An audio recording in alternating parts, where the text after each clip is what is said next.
हरे कृष्णा। कैसे हैं आप सब? मेरे YouTube चैनल में आपका स्वागत है। दशम स्कंद, दूसरा अध्याय, भगवान का गर्भ प्रवेश और देवताओं द्वारा गर्भ स्तुति। श्री सुखदेव जी कहते हैं, परीक्षित, कंस एक तो स्वयं बड़ा बली था और दूसरे मगध नरेश जरासंध की उसे बहुत बड़ी सहायता प्राप्त थी। तीसरे उसके साथी थे प्रलंबासुर, बकासुर, चारूण, तृणावर्त, अघासुर, मुष्टिक, अरिष्टासुर, द्विविद, पूतना, केशी और धेनुक तथा बाणासुर और भौमासुर आदि बहुत से दैत्य राजा उसके सहायक थे। इनको साथ लेकर वे यदुवंशियों को नष्ट करने लगा।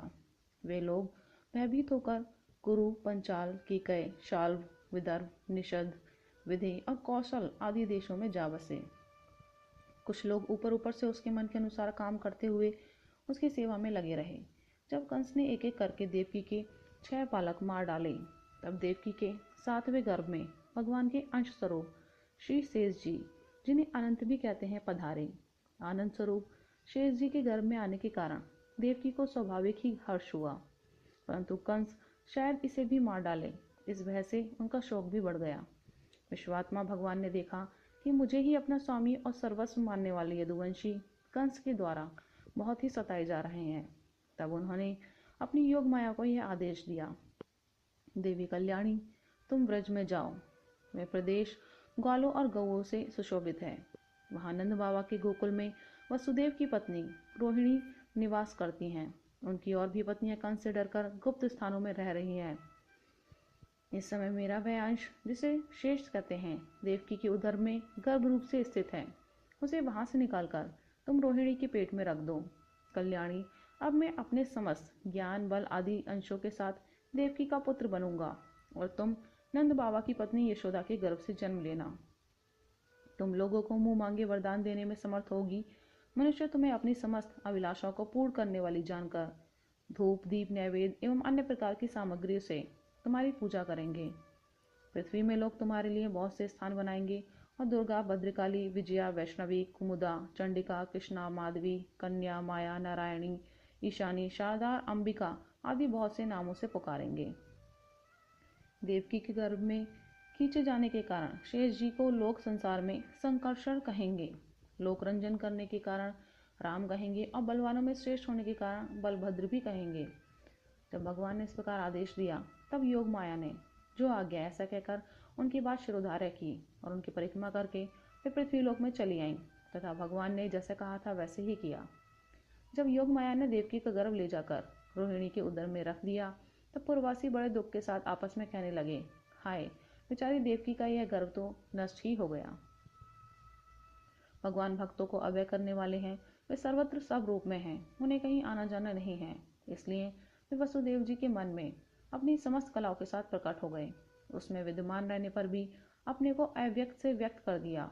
भगवान की ज्योति को धारण करने के कारण वसुदेव जी सूर्य के समान तेजस्वी हो गए। उन्हें देखकर लोगों की आंखें चौंधिया जाती।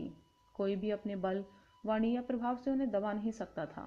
भगवान के उस ज्योतिर्मय अंश को, जो जगत का परम मंगल करने वाला है, वसुदेव जी के द्वारा आधान किए जाने पर देवी देवकी ने ग्रहण किया।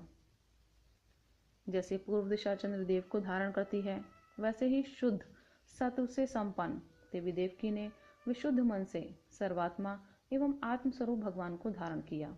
भगवान सारे जगत के निवास स्थान है। देवकी उनका भी निवास स्थान बन गई, परंतु घड़े आदि के भीतर बंद किए हुए दीपक का और अपनी विद्या दूसरे को न देने वाले ज्ञान खल की श्रेष्ठ विद्या का प्रकाश जैसे चारों ओर नहीं फैलता, वैसे ही कंस के कारागार में बंद देवकी की भी उतनी शोभा नहीं हुई। देवकी के गर्भ में भगवान विराजमान हो गए थे। उसके मुख पर पवित्र मुस्कान थी और उसके शरीर की कांति से बंदीगृह जगमगाने लगा था। जब कंस ने उसे देखा, तब वह मन ही मन कहने लगा, अब की बार मेरे प्राणों के ग्राहक विष्णु ने इसके गर्भ में अवश्य ही प्रवेश किया है, क्योंकि इसके पहले देवकी कभी ऐसी न थी। अब इस विषय में शीघ्र से शीघ्र मुझे क्या करना चाहिए? देवकी को मारना तो ठीक ना होगा, क्योंकि वीर पुरुष स्वार्थवश अपने पराक्रम को कलंकित नहीं करते। एक तो यह स्त्री है, दूसरे बहन है और तीसरे गर्भवती है। इसको मारने से तो तत्काल ही मेरी कीर्ति, लक्ष्मी और आयु नष्ट हो जाएगी। वह मनुष्य तो जीवित रहने पर भी मरा हुआ ही है, जो अत्यंत क्रूरता का व्यवहार करता है। उसकी मृत्यु के बाद लोग उसे गाली देते हैं। इतना ही नहीं, वह देह अभिमानियों के योग्य घोर नरक में भी अवश्य जाता है। यद्यपि कंस देवकी को मार सकता था, किंतु स्वयं ही वह इस अत्यंत क्रूरता के विचार से निवृत्त हो गया। अब भगवान के प्रति दृढ़ वैर का भाव मन में गांठ कर उनके जन्म की प्रतीक्षा करने लगा। वह उठते बैठते, खाते पीते, सोते जागते और चलते फिरते सर्वदा ही श्री कृष्ण के चिंतन में लगा रहता। जहाँ उसकी आंख पड़ती वहाँ कुछ खड़का होता, वहाँ उसे श्री कृष्ण दिख जाते। इस प्रकार उसे सारा जगत ही श्री कृष्ण में दिखने लगा। परीक्षित, भगवान शंकर और ब्रह्मा जी कंस के कैद खाने में आए। उनके साथ अपने अनुचरों के सहित समस्त देवता और नारद आदि ऋषि भी थे। वे लोग सुमधुर वचनों से सबकी अभिलाषा पूर्ण करने वाले श्री हरि की इस प्रकार स्तुति करने लगे। प्रभु, आप सत्य संकल्प हैं। सत्य है आपकी प्राप्ति का श्रेष्ठ साधन है। सृष्टि के पूर्व, प्रलय के पश्चात और संसार की स्थिति के समय, इन असत्य अवस्थाओं में भी आप सत्य हैं। पृथ्वी, जल, तेज, वायु और आकाश, इन 5 दृश्यमान सत्यों के आप ही कारण हैं और उनमें अंतर्यामी रूप से विराजमान भी आप ही हैं। आप इस दृश्यमान जगत के परमार्थ स्वरूप हैं। आप ही मधुर वाणी और समदर्शन के प्रवर्तक हैं। भगवान, आप तो बस सत्य स्वरूप ही हैं। हम सब आपकी शरण में आए हैं। यह संसार क्या है? एक सनातन वृक्ष। इस वृक्ष का आश्रय है एक प्रकृति। इसके 2 फल हैं, सुख और दुख। 3 जड़ें हैं, सत्व, रज और तम। 4 रस हैं, धर्म, अर्थ, काम और मोक्ष। इसके जानने के 5 प्रकार हैं, श्रोत्र, त्वचा, नेत्र, रसना और नासिका। इसके 6 स्वभाव हैं, पैदा होना, रहना, बढ़ना, बदलना, घटना और नष्ट हो जाना। इस वृक्ष की छाल है 7 धातुएं, रस, रुधिर, मांस, मेद, अस्थि, मज्जा और शुक्र। 8 शाखाएं हैं, 5 महाभूत, मन, बुद्धि और अहंकार। इसमें मुख आदि नवों द्वारा खोड़र है। प्राण, अपान, व्यान, उदान, समान, नाग, कूर्म, कृकल, देवदत्त और धनंजय, ये 10 प्राण ही इसके 10 पत्ते हैं। इस संसार रूप वृक्ष पर 2 पक्षी हैं, जीव और ईश्वर। इस संसार रूप वृक्ष की उत्पत्ति के आधार एकमात्र आप ही हैं। आप में ही इसका प्रलय होता है और आपके ही अनुग्रह से इसकी रक्षा भी होती है।